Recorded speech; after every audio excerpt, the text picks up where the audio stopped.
आइए शुरुआत करते हैं।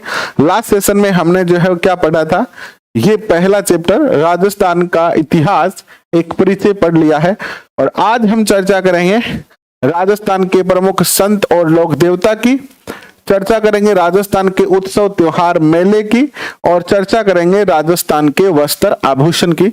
तो ये 3 चैप्टर आज जो है वो कवर अपन करने का प्रयत्न इस सेशन में जो है वो करने वाले हैं। तो सुनीता पूनिया जी कैसे हैं, किशन कुमार कैसे हैं आप, और मानु कुमावत आपका भी स्वागत, रुकमनी स्वागत आपका, कैसे हैं आप। देखिए पहला क्वेश्चन इस सेशन का आता है, यह है कि राजस्थान के किन लोक देवताओं को पंच पीरों में शामिल किया गया है। तो पाबू जी, हरबू जी, रामदेव जी, मेहा जी और गोगा जी। तो इसको आप ऐसे भी याद कर सकते हैं, पाबू हरबू रामदेव, पाबू हड़बू रामदे मांगलिया मेहा, पांचों पीर पधारी जे गोगा जी जेहा। इससे आप इसको याद कर सकते हैं। वैसे तो आपको याद ही है क्योंकि आप लोक देवता काफी बार जो है वो पढ़ चुके हैं। तो पाबू जी, हड़बू जी, रामदेव जी, मेहा जी, गोगा जी, ये जो है हमारे क्या है, पंचपीर है। सबसे पहला क्वेश्चन तो यही बनता है। गोगा जी के माता पिता कौन थे? तो ये थे बाछल माता थी और जेवर इनके पिता थे और चूरू जिले के अंदर इनका जन्म होता है। राजगढ़ तहसील है और ददरेवा गांव है। इस ददरेवा गांव में इनका जो है वो क्या होता है, जन्म होता है गोगा जी का। अगर आप राजस्थान के अंदर कहीं पर भी रहते हैं लेकिन वर्तमान में आप तारानगर आए हुए हैं सुभाष सर के पास जो है वो गुरुकुल में कोचिंग करने के लिए, तो किसी भी दिन जब आपको समय मिले तो तारानगर से मात्र जो है वो शायद 18 किलोमीटर के करीब है, 15 या 18 किलोमीटर है। आप जो है वो जाके जो है वो गोगा जी का मंदिर देख सकते हैं, उनकी जन्मस्थली को देख सकते हैं। ठीक है, नेक्स्ट देखिएगा, अपने किन मौसेरे भाइयों से गायों की रक्षार्थ गोगा जी वीर गति को प्राप्त हुए? अर्जुन सुरजन कहते हैं कि गोगा जी के 2 मौसेरे भाई थे और उनकी गोगा जी से अच्छी नहीं बनती थी। एक तरीके से वो गोगा जी को जो है अपना शत्रु समझते थे। तो गोगा जी की गायों को इन्होंने क्या करा, गायों को क्या किया इन्होंने, इनकी गायों को जो है वो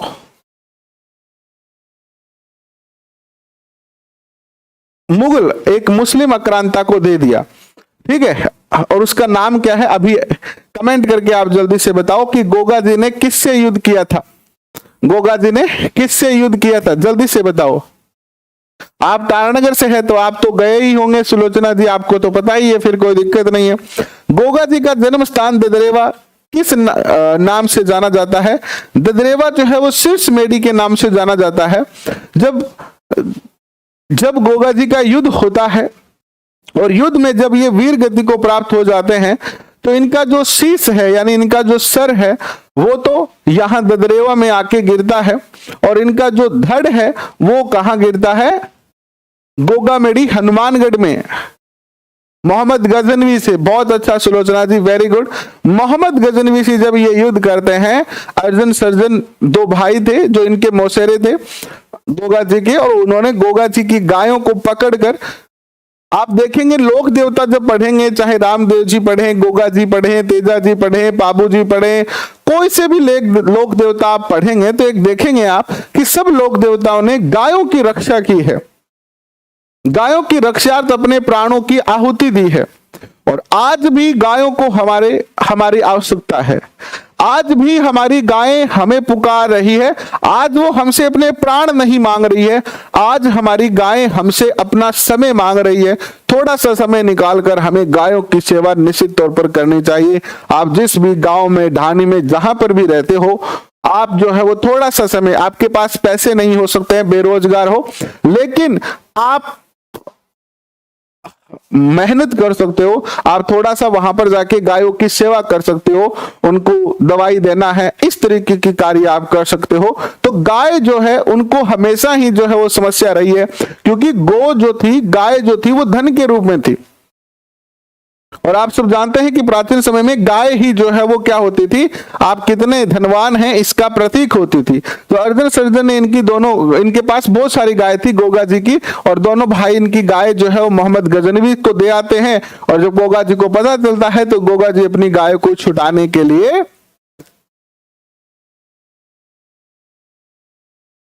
युद्ध करने जाते हैं। और इनका युद्ध जो है वो कहां होता है, युद्ध होता है इनका हनुमानगढ़ के गोगामेड़ी के अंदर जो मैदान है उसमें, जहां इनका शीश कट के तो कहां आके गिरता है, ददरेवा में गिरता है, जहां इनकी शीर्ष मेड़ी बनती है, और इनका धड़ जो है वो वहीं पर गिरता है, और वहां पर इनकी जो है वो धड़ मेड़ी जो है वो बनती है। तो शीर्ष मेड़ी है यहाँ पर। गोगा जी का समाधि स्थल क्या कहलाता है, धुर मेड़ी कहलाता है, जो कहां पर है, हनुमानगढ़ के अंदर है। गोगा मेड़ी कहां पर स्थित है, हनुमानगढ़ में है। और गोगा नवमी कब मनाई जाती है, भाद्रपद कृष्ण नवमी को। गोगा जी को किस उपनामों से संबोधित किया जाता है, इनको जाहर पीर कहा जाता है, नागराज कहा जाता है, और गोगा पीर भी कहा जाता है। गोगा जी का पूजा स्थान किस वृक्ष के नीचे होता है, तो खेजड़ी का वृक्ष जो है वो इनकी पूजा स्थान होता है। कहते हैं कि गांव गांव खेजड़ी, गांव गांव खेजड़ी, और गांव गांव जो है वो क्या होते हैं, गोगा जी होते हैं। गोगा जी का थान बना दिया जाता है इस प्रकार से खेजड़ी के वृक्ष के नीचे, और फिर यहाँ पर नारियल पधारा जाता है, और खेजड़ी के वृक्ष की जो सबसे ऊंची डाली होती है उस पर गोगा जी की जो है वो ध्वजा टांग दी जाती है, और ये बन गया गोगा जी का थान। क्या बन गया, ये गोगा जी का थान बन गया है। नेक्स्ट देखिएगा, नेक्स्ट जो क्वेश्चन आता है वो आता है कि गोगा जी का प्रतीक किसे माना जाता है, भाला लिए हुए अश्वारोही अथवा सर्प को जो है सांप को माना जाता है। तेजा जी का जन्म स्थान कौन से स्थान पर हुआ था, खरनाल नागौर में हुआ था। माघ शुक्ल चतुर्थी 1073 ईस्वी में। तेजा जी के माता पिता कौन थे, राम कुंवारी माता थी, और ताहर जी इनके पिता थे। तेजा जी का ससुराल कहाँ था, पनेर गांव था अजमेर में, और तेजा जी की पत्नी का नाम था पेमल। क्या नाम था, पेमल था। तेजा जी ने किसकी गायों की रक्षा की थी, लाछा गुजरी की गायों की जो है वो रक्षा की थी। पनेर अजमेर में है ये, और पनेर में इनका जो है विवाह होता है। एक्चुअली इनका बाल विवाह होता है। तेजा जी बहुत छोटी अवस्था में थे, लगभग मान के चलो 12-6 महीने के थे। तो इनके पिताजी ने जो है वो पनेर के जो राजा थे उनकी पुत्री थी पेमल दे से विवाह कर दिया जाता है। लेकिन उस समय इनके परिवारों के अंदर आपसी जो झगड़ा हो जाता है। तेजा जी के जो मामा थे और इधर पेमल के जो मामा थे उनका झगड़ा हो गया किसी बात को लेकर, और एक दूसरे ने हत्या कर दी। तेजा जी के मामा जी ने जो है वो इनकी हत्या कर दी पेमल के मामा जी की। इससे जो है वो क्या हुआ, विवाह होने के बाद ये घटना घटी। तो विवाह तो हो गया, लेकिन चूंकि दोनों पार्टियों में दुश्मनी हो गई, दोनों सगे संबंधियों में दुश्मनी हो गई, इसलिए क्या हुआ, दोनों घर वालों ने तय किया कि हम जो है वो बच्चों के बड़े होने पर इनको बताएंगे ही नहीं कि इनका विवाह हो चुका है, और जब बताएंगे नहीं तो इनको पता नहीं चलेगा। तो अब तेजा जी बड़े हो चुके हैं, और तेजा जी चूंकि एक जाट परिवार के किसान थे, ये है ना, किसान थे, जाट परिवार में इनका जन्म हुआ था। तो ये अपने खेत में जो है वो खेती करते रहते हैं, और इनके बड़े भाई थे, उनकी पत्नी जो है वो उनके लिए खाना वगैरह लेके आती है। पूरे दिन तेजा जी मेहनत करते हैं, और एक दिन इनकी भाभी ने इनको बताया कि तेजा जी आपकी भी शादी हो चुकी है। अब वो बताया कैसे कि तेजा जी अक्सर खेत में काम करते थे,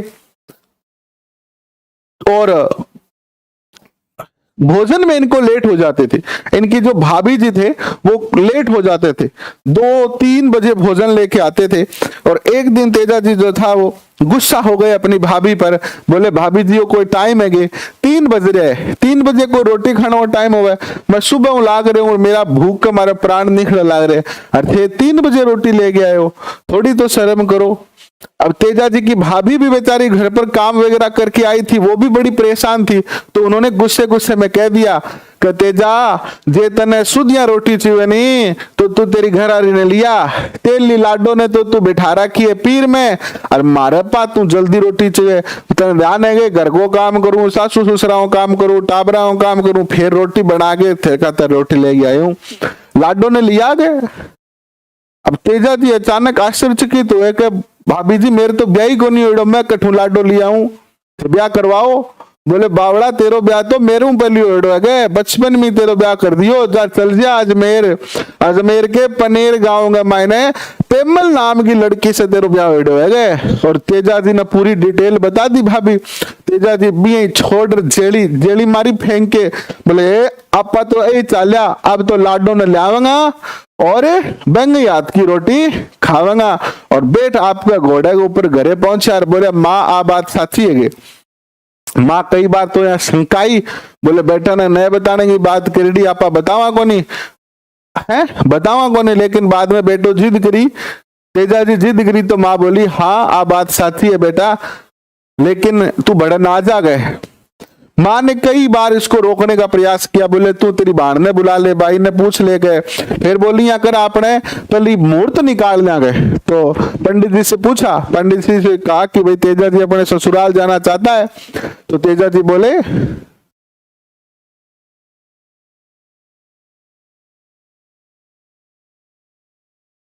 तो तेजा जी से पंडित जी बोले कि देखो तेजा जी बात है, तेजा तुम जा तो रहे हो लेकिन वापस नहीं आओगे, तुम्हारा जो ग्रह नक्षत्र है वो इस तरीके की संकेत दे रहे हैं कि तुम्हें इस समय वहां पर नहीं जाना चाहिए। लेकिन देखो तेजा जी तो भाई पत्नी के जोश में आ रहा, मैं बोला थे थारो जगह है ना पतड़ो पातड़ो धारकन राखू, मैं तो जाऊंगा लेन। और तेजा जी बैठ घोड़ी के ऊपर और चले गए। और चले गए तो वहां पर घर पे पहुंचे, नाम पूछता पहुंचता कि भाई आगे घरे आया। आगे जाते ही सासू माँ जो थी वो कहते हैं कि कोई गाय वगैरह का दूध निकाल रही थी और तेजा जी थोड़े पक्के रंग के थे, जिनको देखकर तेजा जी जैसे ही घर में प्रवेश किए इधर इनकी गाय वगैरह जो है वो चमक गई और दूध वगैरह इन्होंने जो है खिंडा दिया, ढूंढ गया दूध वगैरह। तेजा जी की सासू जो गुस्सा हो गई, वो पहचानी नहीं, भाई छोटा सा था, 1.5 साल का, तब का कौन पहचानेंगे। तो वो जब सासू ने गाली निकाली ऐसे थोड़ी सी कह दी होगी कि तेरो राम निश्र होगे, मैं दूध काटी तू अड़े गेट बजा दी होगे, मार तो गाय उड़ा चिमकी गया। तो तेजा जी फिर गुस्सा आ गया, तेजा जी बोले ठीक है थारी गाय चिमकी नहीं तो ओ ही जाए ठीक है। लेकिन जो पेमल थी उसने तेजा जी को पहचान लिया, लेकिन पेमल बाहर जा नहीं सकती थी। तो पेमल ने लाछा गुजरी को व्हाट्सएप किया कि लाछा गुजरी तेरा जीजो जी आया रहेगा, तू बाना रोक और थाला घरे ले चल, मैं बैठी आऊं। तो पेमल ने लाछा गुजरी को कहा, लाछा गुजरी तेजा जी को रोकती है, अपने घर लेके जाती है, वहां पर पेमल आती है और वो मिलते हैं। अब यहाँ क्या हुआ, पीछे से लाछा गुजरी की गाय जो है वो मेर के मीना ले गए, क्योंकि लाछा गुजरी तो इना ने मिलाने लग गई। तो पीछे से जो है वो क्या आ गए, दोनों बच्चों को ब्लॉक कर दिया जाएगा। भाई जो बात कर रहे हैं ना, पहचान रहे हो कि नहीं पहचान रहे हो, मैं शुरू से देख रहा हूं आप बहुत ज्यादा बात कर रहे हैं। कुछ बच्चे हैं जो केवल बात करने के लिए आते हैं, और मैं आपको बहुत बार समझा चुका हूं यार कि ये टाइम नहीं है, ये टाइम नहीं है एक दूसरे से जानकारी निकालने का, ये टाइम तो पढ़ने का है। मैंने आपको कहा था ना, लास्ट सेशन में भी कहा था कि आप कब एक दूसरे से जानकारी निकालो, कब एक दूसरे से बातें करो, जब आपके डॉक्यूमेंट वेरिफिकेशन हो रहे हो, जब आपकी काउंसलिंग हो रही हो, तब जानकारी निकालो आप, ताकि दोनों नौकरी लगे हुए हैं, घर वाले भी मना नहीं करेंगे, अच्छे से शादी वगैरह भी हो जाएगी, तब निकालो मेरे भाई। अगर अब जानकारी निकालोगे तो आगे फिर आपकी जानकारी कोई निकालेगा नहीं। इस समय एक बार रुक जाओ, अगर धैर्य रख सकते हो तो, अपने मन को आप विचलित होने से रोक सकते हो तो थोड़ा सा रोक लो, बाकी आपकी मर्जी है, ठीक है। तो इस तरीके से लाछा गुजरी की गाय छुड़ाने के लिए तेजा जी ने अपने प्राणों की आहुति दी थी। सांप ने उनकी जीभ पर डसा था। इसकी आगे की भी स्टोरी है, नेक्स्ट देख लेते हैं क्या है। लाछा गुजरी हो गई, इसके बाद किस स्थान पर सर्पदंश से तेजा जी की मृत्यु होती है, तो सुरसुरा गांव में। तेजा जी जो है वो लाछा गुजरी की गाय बचाने के लिए सुरसुरा गांव की ओर जा रहे होते थे। रास्ते में इनको एक नाग दिखाई देता है सुरसुरा गांव में, जो आग में जलने जा रहा था। रास्ते पे कोई आग लगी थी और तेजा जी ने क्या किया, अपनी तलवार से उस नाग को दूसरी दिशा में मोड़ दिया, यानी आग में जलने से उनको बचा दिया। अब नाग राजा इच्छाधारी नाग थे, तुरंत प्रकट हो गए, बोले अरे तेजा तेरी इतनी मत मैंने सुख मरने भी ना दे तू। नाग क्या बोले तेजा जी से, बोला तेजा तू मैंने सुख मरण भी ना दे, तेजा जी बोले महाराज, हाथ जोड़ के बोले तेजा जी, थे आग में जलने जा रहा, मैं थाने बचाया हूं, कोई बुरो काम तो मैं कौन करियो भाई, कोई आदमी मरते हुए मैंने बचाना तो चौकी बात है नहीं है, मन के ध्यान थे खुद मरना जा रहे हो, मैं तो सोचो कि थी गलती से या अनजाने में आग की तरफ चल जाओगा, थारे चोट लाग जाएगी, थारी मृत्यु हो जाएगी। बोले तेजा मैं आत्महत्या करना जा रहे हो और तू मैंने रोक लियो, मैं बड़ो क्रोधित हूं, तने डसूंगा। बोले महाराज बात बताओ, नाग देवता बात बताओ। बोले मेरी नागिन जो है मुझसे बिछुड़ चुकी है। और देखो हर जगह प्यार का फैक्टर है, लेकिन प्यार सही समय पर करो। प्यार तो हर जगह है, लेकिन प्यार का समय सही होना चाहिए। गलत समय पर अगर गलत क्रिया करोगे तो उसका रिएक्शन भी गलत होगा। सही समय पर सही क्रिया करोगे। अब आप देख लो कि आप धड़कन मूवी के अंदर अक्षय कुमार यानी देव बनना चाहते हो, सॉरी वो सुनील शेट्टी बनना चाहते हो देव, या फिर आप अक्षय कुमार राम बनना चाहते हो। अंजलि तो भैया देव को मिलेगी नहीं, तो आप ये तय करो कि आप देव बनना चाहते हो कि राम बनना चाहते हो, ये आपके ऊपर है। अगर आप आज बात करोगे तो देव बनोगे, अगर आप 6 महीने रुक के बात करोगे तो फिर आप अक्षय कुमार राम बनोगे। ये तो आपको तय करना है। तो तेजा जी ने जो है वो नाग देवता के सामने रखा कि देखो आप मुझे थोड़े समय दीजिए, मैं किसी से वादा करके आया हूं कि मैं उनकी गायों को बचा के लेके आऊंगा, तो मैं गायों को बचा के लेके आता हूं, फिर आप मुझे डस लेना। और तेजा जी गायों को बचा के लेके आते हैं, फिर जो है नाग देवता के पास प्रकट होते हैं और नाग देवता से कहते हैं कि आप मुझे डस लीजिए। तो नाग देवता ने देखा कि तेजा जी पूरे लहू लुहान थे, पूरे शरीर पर घाव लगे हुए थे, युद्ध करके आए थे, ये तो युद्ध करके आए थे। तो नाग देवता बोले कि यार तुम्हें डसू काम है, तुम्हारा तो पूरा शरीर जो है वो लहू लुहान है। तो तेजा जी ने अपनी जीभ निकाली और कहा महाराज यहां डसो आप, यहां कोई घाव नहीं है। और इस बात को देखकर नाग देवता जो है प्रसन्न होते हैं और इनको नाग देवता का वरदान देते हैं कि आप जो है वो नागों के देवता कहलाओगे और जो आपकी मेड़ी पर आएगा नाग डसा हुआ व्यक्ति वो ठीक हो जाएगा। तो इस तरीके से जो है तेजा जी का सुरसुरा गांव पे जो है वो क्या होता है, मृत्यु होती है। तेजा दशमी कब मनाई जाती है? भाद्रपद शुक्ल दशमी को। तेजा जी को किस रूप में दर्शाया जाता है? भाला लिए हुए घुड़सवार जिसकी जीवा पर सर्प डस रहा है। जो तेजा जी का मंदिर है ना मुख्य, उस पे आप देखोगे तो इस तरीके की मूर्ति बनी हुई है जहां एक सांप जो है वो तेजा जी के जीभ को डस रहा है ना।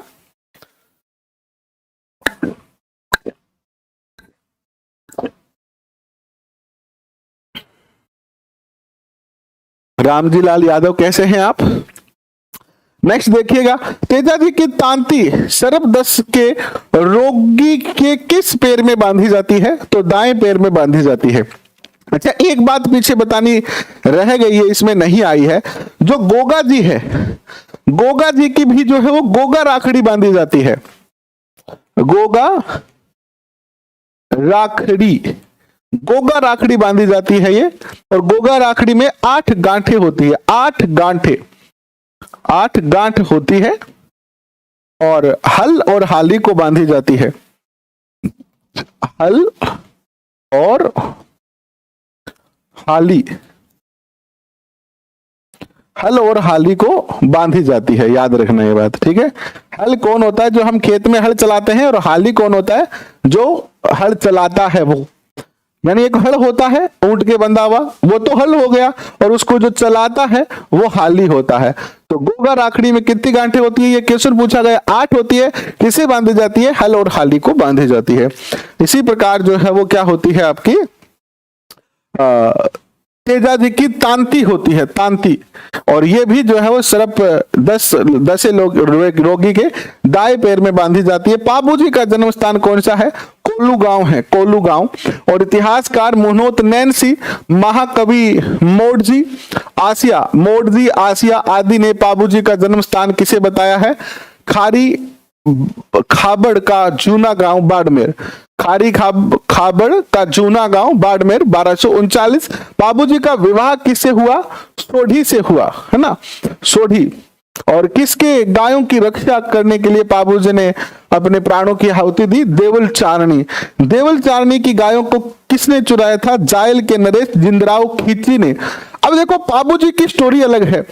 पाबू जी जो थे इनका विवाह होता है, लेकिन इनके विवाह से पहले इनकी बहन का विवाह होता है, और इनकी जो बहन थी इसका विवाह होता है नागौर के जिंदराव खींची से। जिंदराव खींची से इनका विवाह होता है, इनकी बहन का। तो तेजा जी के जीजा जी हो गए जिंदराव खींची, हो गए कि नहीं हो गए। अब तेजा जी की जो थी घर में काम करने वाली, यानी तेजा जी थोड़े ऐसे अच्छे परिवार के थे, इनके घर में जो है बहुत सारी गायें थी, और गायों की चराने का काम जो था वो कौन करते थे, चारण जाति की एक महिला करती थी जिसका नाम था देवल चारणी। और देवल चारणी के घर पर एक घोड़ी थी। जब घोड़ी प्रेग्नेंट होने के बाद बच्चा देती है तो बच्चे का नाम इन्होंने, बच्चा जो था वो बहुत सुंदर था देवल चारणी की घोड़ी का। तो देवल चारणी ने सोचा कि मैं इस बच्चे को, जब ये घोड़ी बड़ी हो जाएगी तो मैं किसको दूंगी, पाबू जी को दूंगी। और इस घोड़ी का नाम क्या था, केसर कालमी नाम था। लेकिन जिंदराव खींची वहां आए हुए थे, और जिंदराव खींची ने कहा देवल चारणी से कि ये घोड़ी तो मैं लूंगा। देवल चारणी बोली जिंदराव खींची जी माफ करियो, मैं पहले से तय कर चुकी कि आ घोड़ी तो मैं पाबू जी ने देसी हूं। अब पाबूजी को भी घोड़ी पसंद थी, और घोड़ी के लिए पाबूजी और जिंदराव खींची में हो गई दुश्मनी। क्या हो गई, दुश्मनी हो गई। अब क्या हुआ, दोनों के अंदर जो है वो दुश्मनी हो गई। घोड़ी किसने ले ली, पाबूजी ने ले ली। पाबूजी घोड़ी लेकर कहां चले जाते हैं, विवाह के लिए चले जाते हैं। तो देवल चारणी घर पर अकेली थी, और इधर जिंदराव खींची आता है और देवल चारणी की सारी गायें लेकर चला जाता है।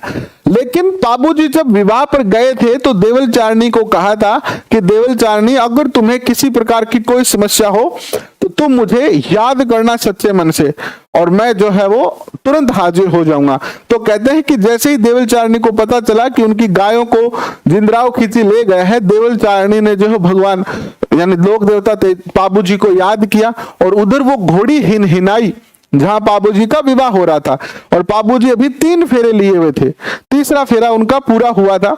इधर घोड़ी जैसे ही हिनहिनाती है तो पाबूजी समझ जाते हैं कि देवल चारणी को कोई न कोई संकट है, और वो बीच में ही विवाह से अपनी घोड़ी पर आते हैं और जिंदराव खींची से युद्ध करने जो है वो चले जाते हैं, जहां वो गायों को तो बचा लेते हैं, लेकिन खुद जो है वो क्या हो जाते हैं, गायों को बचाने के चक्कर में शहीद हो जाते हैं।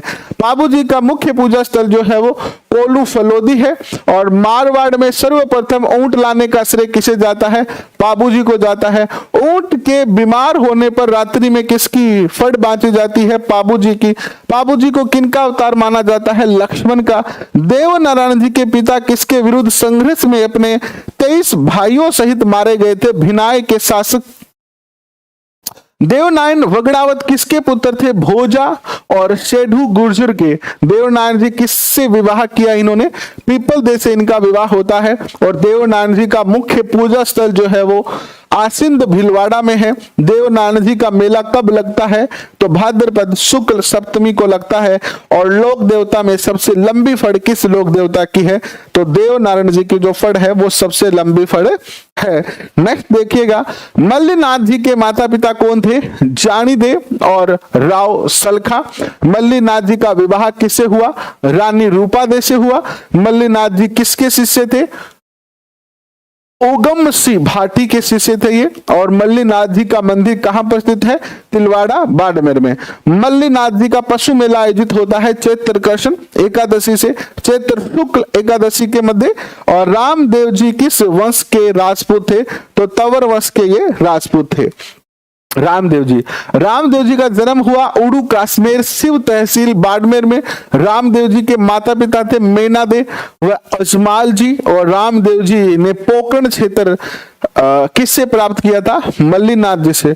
और रामदेव जी का विवाह किसके साथ हुआ, अमरकोट की नेतल देव के साथ हुआ। रामदेव जी जो चमत्कार किया करते थे, रामदेव जी, फड़ क्या होती है, बिल्कुल फड़ क्या होती है, फड़ जो होती है वो कपड़े पे, जैसे मान लो कोई कहानी है ना, जैसे आपने कहानी पढ़ी होगी बचपन में, चित्र देखो और कहानी बनाओ, है ना, ये एक पर्सन छोटे बच्चों की किताब में देखना आपको मिलेगा।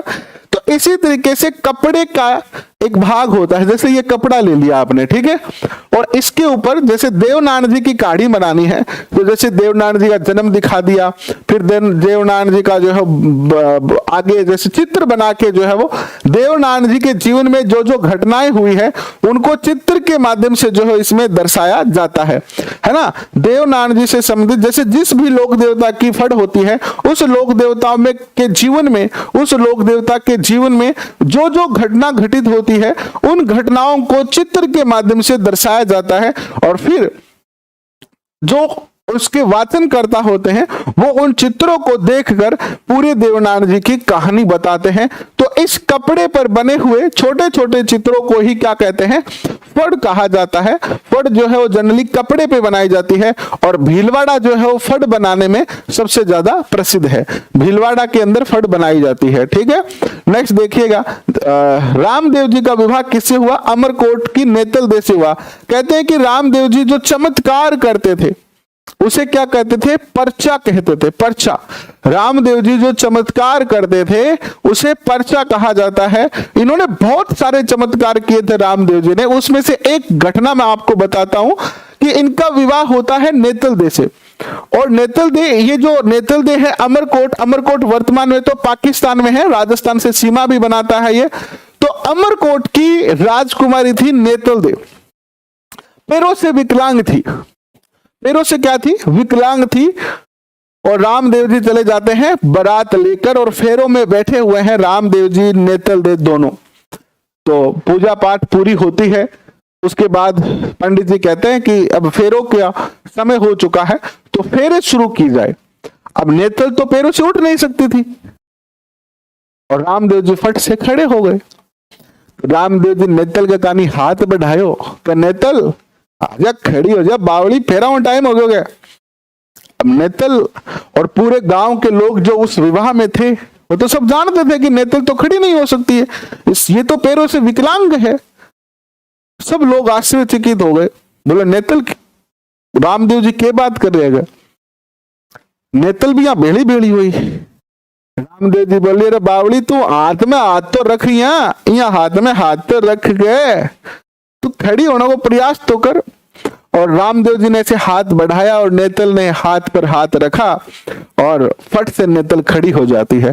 और ये देखकर सारे के सारे गांव वाले जो है वो रामदेव जी की जय जयकार करने लगते हैं। ये थे रामदेव जी के चमत्कार, जिसे क्या कहते हैं? पर्चा कहते हैं।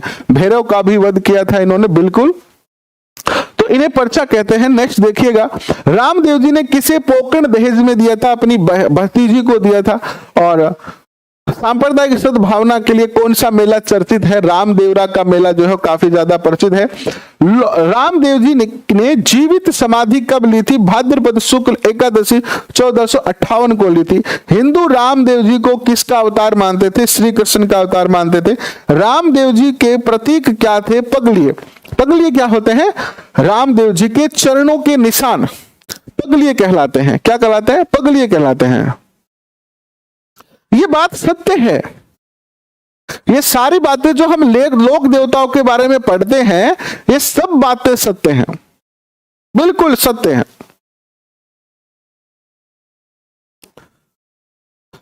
नेक्स्ट देखिएगा, रामदेव जी का पूजा स्थल क्या कहलाता है? थान कहलाता है। रामदेव जी द्वारा किस पंथ की स्थापना की गई थी? कामड़िया पंथ।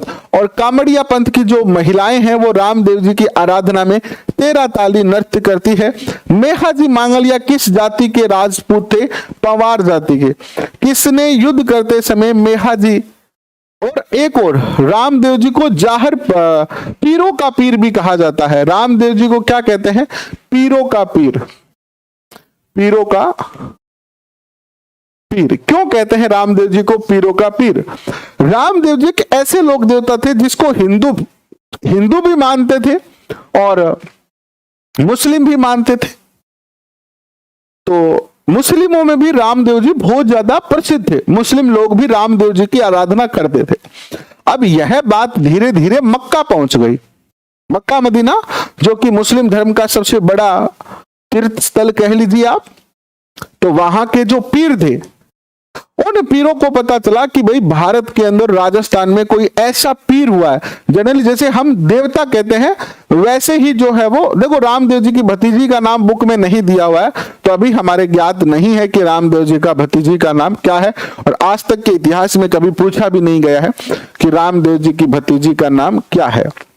फिर भी आपको पता करके बताएंगे कि क्या नाम है।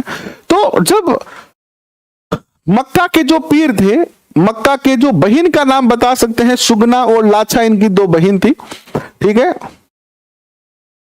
लेकिन इतिहास में कहीं भतीजी का नाम जिक्र नहीं हुआ। बस इतनी बात कही गई है कि रामदेव जी ने पोकरण को अपनी भतीजी के दहेज में जो है वो दे दिया था, ठीक है, बस इतनी बात आई है। भतीजी का नाम कहीं पर भी लिखा नहीं है आरबीएससी के अंदर और बाकी पुस्तकों में भी।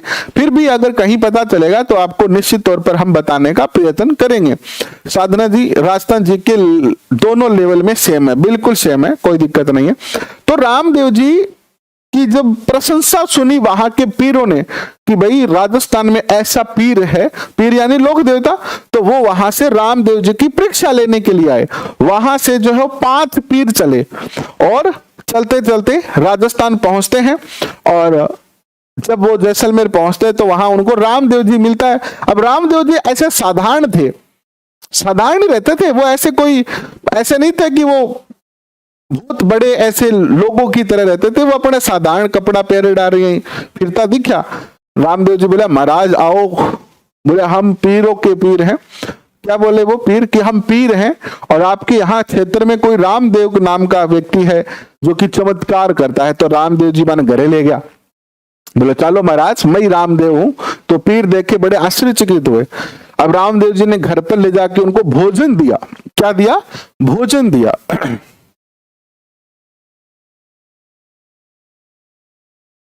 भतीजी को दहेज में दिया था। आपने गलत सुना है या आपने कहीं गलत पढ़ा है, आप फिर से चेक करिएगा। पोकरण जो दहेज में दिया गया था वो रामदेव जी ने अपनी भतीजी को दिया था, भतीजी को दिया था, ठीक है, एक बार फिर से चेक करना आप। तो रामदेव जी जब 5 पीरों को घर पे लेके गए तो उनको भोजन परोसा। अपने राजस्थान में और भारत में ये रूल है अतिथि देवो भव का।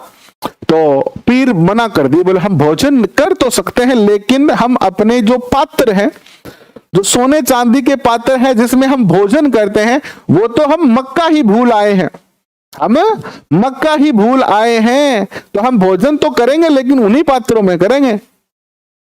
वो रामदेव जी की परीक्षा लेना चाहते थे।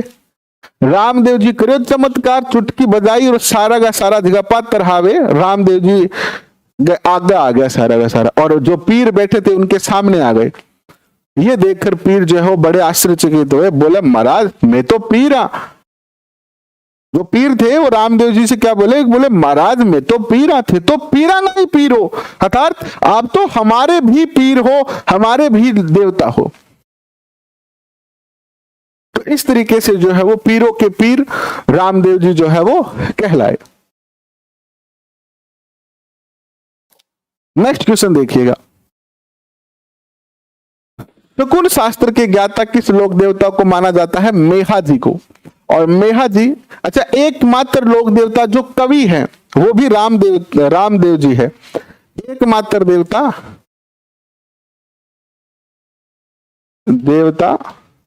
लोक देवता जो कवि हैं रामदेव जी, ये भी याद रखना। नेक्स्ट क्वेश्चन देखिएगा। हड़बू जी ने किससे दीक्षा ली थी? गुरु बालीनाथ से इन्होंने जो है वो दीक्षा ली थी। जोधा ने मंडोर मुक्ति के बाद इन्हें कौन सा गांव प्रदान किया? बेंगटी गांव। और किस लोक देवता की गाड़ी की पूजा होती है? हड़बू जी की गाड़ी की पूजा होती है। और हड़बू जी की गाड़ी को क्या कहा जाता है? इस गाड़ी का नाम है छकड़ा गाड़ी। क्या नाम है? छकड़ा गाड़ी। छकड़ा गाड़ी कौन सी होती है? जो गाड़ी हाथ से चलाई जाती है ना, हाथ से, ऐसे जैसे गाड़ी तो वैसी होती है जैसे बैल बांधते हैं वैसी, लेकिन उसमें बैल की जगह वो हड़बू जी खुद जो है वो उस गाड़ी को चलाते थे और उस पे वो गांव से घास लेके आते थे खेतों से, और घास जो है वो गायों को खिलाते थे।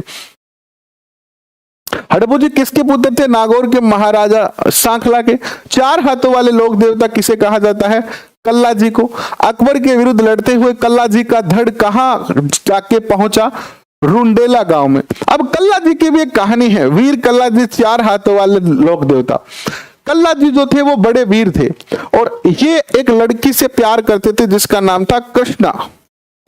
कृष्णा कृष्णा भी बड़ी वीर थी और दोनों जो है वो अक्सर जब युद्ध अभियान होते थे तो ये साथ जाते थे, कोई भी युद्ध होता तो इस तरीके से कृष्णा को प्यार हो जाता है किससे? कल्ला जी से। और कल्ला जी को प्यार हो जाता है कृष्णा से। और ये एक रोज बैठे हुए थे, एक दूसरे के हाथों में हाथ डाले और कृष्णा से कल्ला जी कह रहे थे कि कृष्णा अब हम विवाह करेंगे।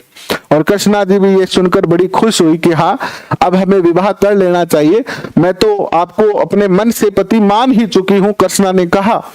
लेकिन तभी उनके पास संदेश आता है कि अकबर ने जो है वो चित्तौड़ पर आक्रमण कर दिया है।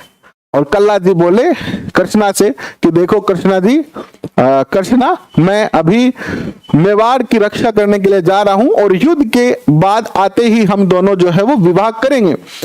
तो इस तरीके से ये कृष्णा और इनकी प्रेम कथा है। अब युद्ध में जाते हैं और आपको पता है कि युद्ध में ये वीर गति को प्राप्त कर जाते हैं। तो कहते हैं कि कृष्णा ने इनकी तलवार के साथ जो है वो क्या हुई थी? ये सती हुई थी, बिना विवाह के सती हुई थी। हालांकि कृष्णा का इतिहास में बहुत ज्यादा जो है वो शकुन शास्त्र हड़बू जी ही है, शकुन शास्त्र के ज्ञाता।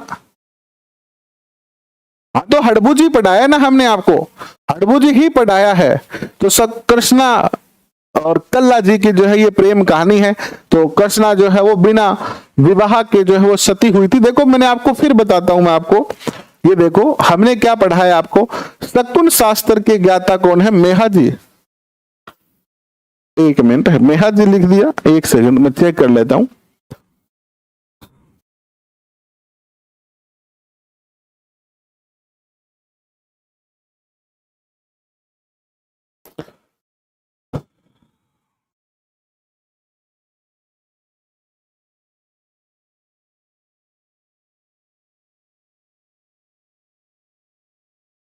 हड़बू जी ही है शकुन शास्त्री। यहां पे मुझसे शायद गलती हो गई होगी,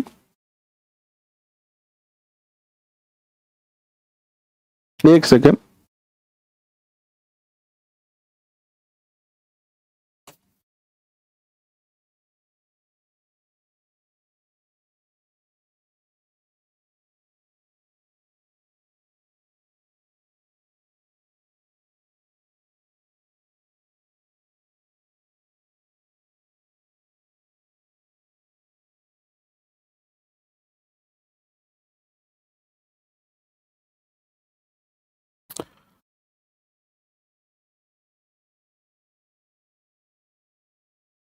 शकुन शास्त्र के ज्ञाता हड़बू जी मेहा जी दोनों ही हैं। जनरली हम क्या कहते हैं, जनरली हम जो है वो शकुन शास्त्र के ज्ञाता जो है वो हड़बू जी को ही मानते हैं। तो हड़बू जी कर लो यहां पर। हालांकि आपकी जो ये पुस्तक है इसमें मेहा जी को भी माना है और इन दोनों को ही माना है, लेकिन यहां पर हम जो है वो दोनों ही है। देखो माध्यमिक शिक्षा बोर्ड ने दोनों को माना है, मेहा जी को भी माना है शकुन शास्त्री और हड़बू जी को भी माना है। तो हड़बू जी भी लिख देते हैं, ये लो हड़बू जी, ठीक है। अगर दोनों ऑप्शन आ जाए तो दोनों में से हड़बू जी कर देना आप, अगर हड़बू जी ऑप्शन नहीं आए तो मेहा जी कर देना, ठीक है। दोनों को ही इसका ज्ञाता जो है माना गया है। नेक्स्ट देखिएगा, राजस्थान में धार्मिक आंदोलन का श्री गणेश किसने किया था? संत धन्ना ने किया था। और धन्ना का जन्म कहां पर हुआ था? टोंक जिले के धुअल गांव में इनका जो है वो जन्म होता है, संत धन्ना का। इसके बाद धन्ना जी के गुरु थे संत रामदास जी। और संत पीपा कहां के शासक थे? गागरोन के। संत पीपा के गुरु थे संत रामानंद। संत पीपा का भव्य मंदिर है समदड़ी गांव बाड़मेर में। संत पीपा की 8 रानियां थी, क्योंकि ये राजा थे, राजा थे ये संत पीपा जी गागरोन के। 8 रानियां थी, लेकिन जो उनकी सबसे छोटी रानी थी, यानी जो सबसे नई रानी थी, वो थी सीता। क्या नाम था उनका?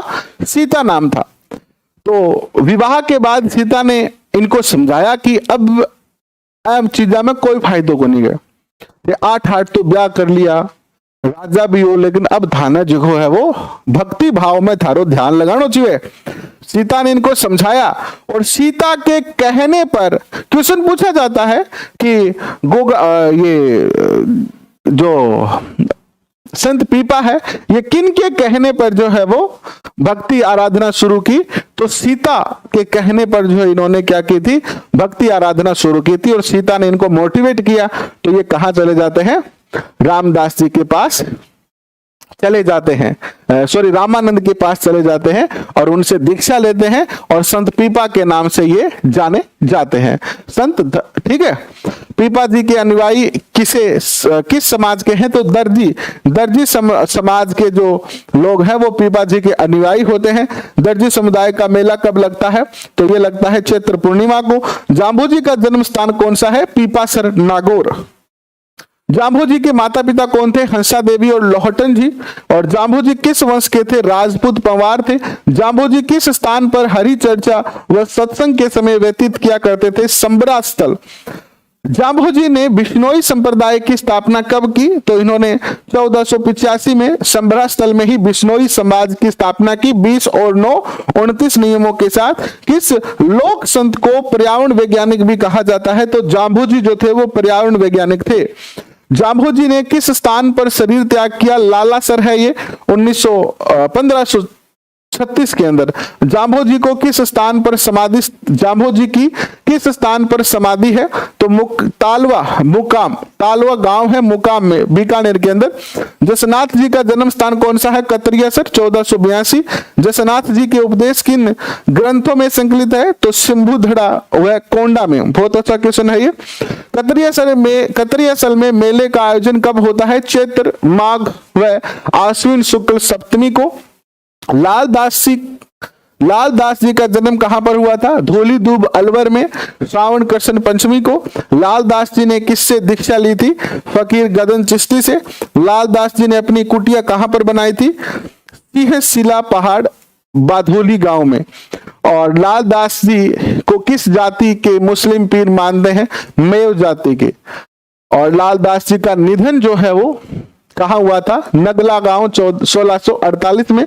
लालदास जी की समाधि कहां पर है, शेरपुर में। निरंजनी संप्रदाय का संस्थापक किसे माना जाता है, संत हरिदास जी को। संत हरिदास जी का मूल नाम क्या है, हरि सिंह सांखला। और निरंजनी संप्रदाय के में परमात्मा को क्या कहा जाता है, निरंजनी संप्रदाय में परमात्मा को क्या कहा जाता है, अलख निरंजन या हरि निरंजन कहा जाता है। राजस्थान के कबीर किसको कहा जाता है, दादू दयाल को। दादू दयाल ने किससे दीक्षा ग्रहण की थी, बुढ़न या वृद्धानंद से। किस मुगल सम्राट से दादू दयाल ने फतेहपुर सीकरी में भेंट की थी, तो अकबर से। और दादू दयाल ने किस स्थान पर देह त्यागी थी, नारायणा जयपुर। और राजस्थान की राधा किसे कहा जाता है, मीराबाई को। मीराबाई का जन्म हुआ कुड़की मेड़ता में। मीरा का विवाह किससे हुआ, भोजराज से। लेकिन भोजराज की बहुत ही जल्दी जो है वो भोजराज की जल्दी ही जो है वो क्या हो जाती है, मृत्यु हो जाती है। जिसके बाद जो है वो मीराबाई को बहुत ज्यादा घरेलू यातनाएं सहनी पड़ती है। वास्तव में मीराबाई जो है वो बचपन से ही क्या थी, भगवान कृष्ण की क्या थी, आराधना किया करती थी। हालांकि इन्होंने अपनी माँ से कहा भी था, अपने एक क्वेश्चन पूछा जाता है कि बिश्नोई समाज का पुष्कर किसे कहा जाता है, तो राजस्थान के अंदर जो नोखा है, नोखा में बिश्नोई पंथ की जो है वो मुख्य स्थल है। मुकाम को जो है वो क्या कहा जाता है, नोखा के अंदर मुकाम तालवा जो स्थान है, मुकाम तालवा, उसे बिश्नोइयों का क्या कहा जाता है, पुष्कर कहा जाता है। ठीक है, पुष्कर कहा जाता है। नेक्स्ट देखिए क्या आता है क्वेश्चन आपके स्क्रीन पर कि चूंकि ये शुरू से ही जो है भगवान कृष्ण की भक्ति में लीन थी, लेकिन जैसे ही इनके ससुर और इनके पति की मृत्यु हो जाती है, पीछे से घरवाले इनको बहुत यातनाएं देते हैं, तो ये और ज्यादा कृष्ण भक्ति में रम जाती है। इनको विष भी दिया गया था, आपको पता है। और बाद में ये द्वारिका मंदिर में जो है भगवान कृष्ण की मूर्ति में समा गई थी। कांता भाव, भोजराज कांता भाव की मीरा ने अपने जीवन का अंतिम समय कहां पर व्यतीत किया? द्वारिका के डाकोर में स्थित रणछोड़ मंदिर में। राजस्थान की दूसरी मीरा रानाबाई को कहा जाता है। रानाबाई राजस्थान की दूसरी मीरा। रानाबाई का जन्म कहां पर हुआ था? हरनावा। रानाबाई के गुरु थे संत चतुरदास। रानाबाई के माता पिता थे गंगाबाई और राम गोपाल। संत मावजी का जन्म स्थान जो था वो था साबला गांव। 1714 में जन्म हुआ। मावजी ने किस धाम की स्थापना की? वैन वृंदावन वैनेश्वर में। मावजी के द्वारा तैयार किए गए ग्रंथ कहलाते थे चोपड़ा। और मावजी के चोपड़े किस दिन बाहर निकाले जाते थे? दीपावली के दिन। मावजी के अनुयायी उन्हें विष्णु का अवतार मानते थे। कल्कि अवतार, कल्कि अवतार हालांकि अभी हुआ नहीं है। विष्णु का कल्कि अवतार कहते हैं कि जब घोर कलयुग आ जाएगा, घोर कलयुग आ जाएगा तो विष्णु जो है वो भगवान विष्णु जी कल्कि अवतार लेंगे और इस सृष्टि से जो है वो पाप का अंत करेंगे और एक बार फिर से सृष्टि की स्थापना करेंगे, ऐसा हिंदू धर्म में माना जाता है। मावजी का मुख्य मंदिर है साबला में। संत रामचरण का मूल नाम क्या है? रामकिशन। संत रामचरण ने किनसे दीक्षा प्राप्त की थी? महाराजा कृपाराम जी से। और संत रामचरण जी ने किस संप्रदाय की स्थापना की थी? रामस्नेही संप्रदाय की थी। और रामस्नेही संप्रदाय का मुख्य महोत्सव फूल डोल महोत्सव है। और चैप्टर नंबर 3 कल करेंगे, उत्सव त्योहार और मेले। तो बताएं आज का ये सेशन आपको कैसा लगा? आशा करता हूं कि आपको ये सेशन अच्छा लगा होगा। इसी प्रकार हमारे सारे सेशन से आप जुड़िए। सुबह 10 बजे भूगोल की क्लास, ऑलमोस्ट भूगोल का कोर्स पूरा हो चुका है, मात्र 4 टॉपिक रहे हैं। फिर 12 बजे मनोविज्ञान की क्लास, 3 बजे ये जो क्लास है वो, और रात को 9 बजे एसएसटी की क्लास। तो ये सारी क्लासें बिल्कुल किसी भी प्रकार का शुल्क आपको नहीं देना है। आराम से पूरा सिलेबस आप हमारे साथ पढ़ सकते हैं। सबकी पीडीएफ फाइल आपको टेलीग्राम पे मिलेगी। अभी के लिए बहुत बहुत धन्यवाद, थैंक यू। फिर मिलते हैं रात को 9 बजे। तब तक के लिए हंसते रहे, मुस्कुराते रहे और अपने लक्ष्य की ओर बढ़ते रहें और सही समय का इंतजार करें। तब तक अपने मन को शांत